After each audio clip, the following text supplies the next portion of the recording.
Alors l'indispensable, le mirifique, le fabuleux, l'exceptionnel Fred Dufay qui tient la caméra, c'est pour ça que je suis obligé de lui faire tant de compliments, est allé à la rencontre de Grégoire Thonas. Grégoire Thonas, c'est l'auteur du Ticket de métro, qui était un petit livre assez sympathique sur l'histoire du ticket de métro, et il vient de publier le petit quiz de la Grande Guerre. Et alors là, c'est une plongée fabuleuse, ludique, dans l'histoire de la Grande Guerre. C'est un entretien, une interview très tendre et en même temps très drôle qu'a réalisé Fred, donc je vous le conseille et c'est tout de suite. Je suis l'auteur d'un livre qui s'appelle Le Petit Quiz de la Grande Guerre, qui vient de sortir aux éditions Pierre de Taillac. Je me suis intéressé au thème de la Grande Guerre parce que moi je suis un passionné d'histoire, d'histoire de France, d'histoire militaire. Il se trouve que on fête les 100 ans là dans quelques semaines, on va arriver aux 100 ans.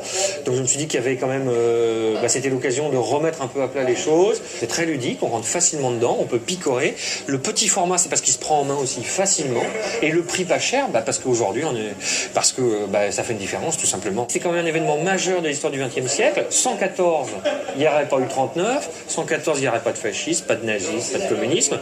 C'est un élément structurant de notre histoire. En fait, ces 100 questions-réponses, ce sont 100 focus et sur 100 éclairages d'une mosaïque qui vont faire un petit tableau de ce qu'a été la guerre. Savez-vous d'où vient le terme poilu ? Contrairement à ce qu'on pense, c'est pas un homme qui est barbu comme moi, c'est quelqu'un en fait qui est poilu, et ça veut dire qu'il y a quelqu'un qui est courageux, qui a du poil au bon endroit. Et puis il y a 1 400 000 morts, 1 400 000 Français qui ont donné leur vie à cette époque-là pour sauver la France. Je parle pas du côté allemand, et parce que c'était terrible aussi pour eux et d'autres, puisqu'il n'y a pas eu que des morts français et allemands. Et puis aussi des passionnés d'histoire, parce que j'en connais et j'en suis d'ailleurs, qui vont apprendre des choses au travers des anecdotes, parce que je suis allé chercher quand même des anecdotes un petit peu pointues, le nombre de paires de chaussettes commandées par l'armée française en 1917. Donc je pense que personne n'avait pensé à ça, mais pour moi c'était à la fois rigolo et en même temps ça dit quelque chose, puisqu'on parle des hommes qui piétinent dans les tranchées pendant 4 ans, donc ils usent des chaussettes, et pour moi c'était une donnée qui était intéressante de mettre de manière un peu plus légère par rapport au nombre de morts ou d'autres données